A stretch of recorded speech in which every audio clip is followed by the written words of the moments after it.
presented by NKN Music Bhojpuri.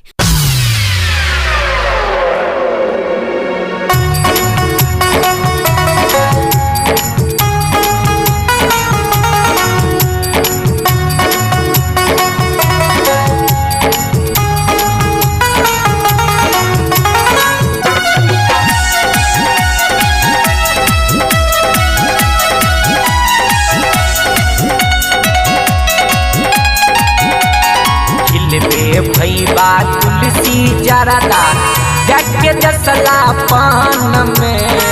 अरे जरा भी नहीं समो लगता है। खिलबे भैया तुलसी जरदा जग दसला पान में। खिलबे भैया तुलसी जरदा जग दसला पान में।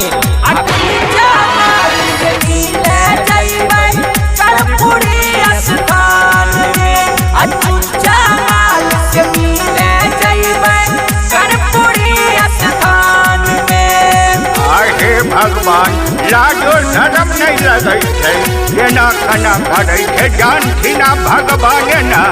बापो बाबा उमर के सब दादा भाई कहे जलसा वाला निशाव खे माय जानती है भगवान छौरा के निखटर कर देथिन।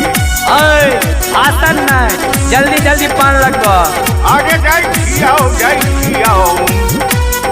माल हमर कहने आई है सज के तोय मिले बुझलो। ऐसन पान खिला बेर भैया मिजाज हमर हिले।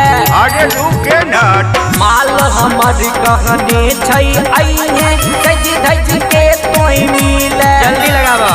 ऐसन पान खिला बेर भैया मिजाज हमर हिले। इमाम लगाई के ऐसन पान खिला बेर भैया मिजाज हमारी हिले।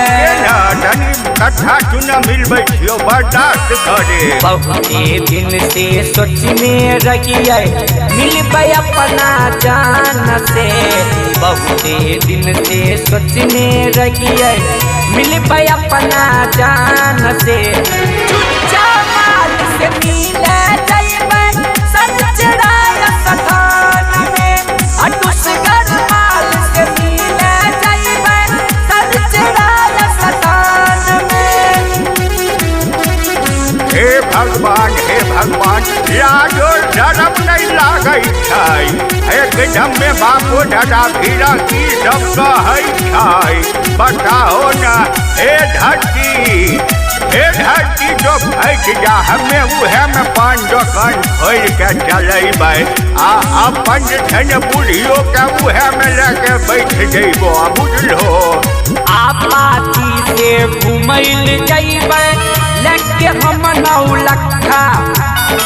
वहाँ खिलैबै भेल पूरी दादा हो तिक्खा तिक्खा। हे भगवान आपाती से घुमैल जइबै लेके हम नौलखा। अरे बाप वहाँ खिलैबै भेल पूरी दादा हो तिक्खा तिक्खा। वहाँ खिलैबै भेल पूरी दादा हो तिक्खा तिक्खा। गेले हो हाथी के घर में बेटा तो घुसले सकी मुसकी खूब करबै जाय के लुचबी बगान में। विदेशी शर्मा कहल कैले के अहे केला बगान में। खुश संगे मौज उड़ैबै निवेश बाबा थान में। दिल खुश संगे मौज उड़ैबै निवेश बाबा थान में।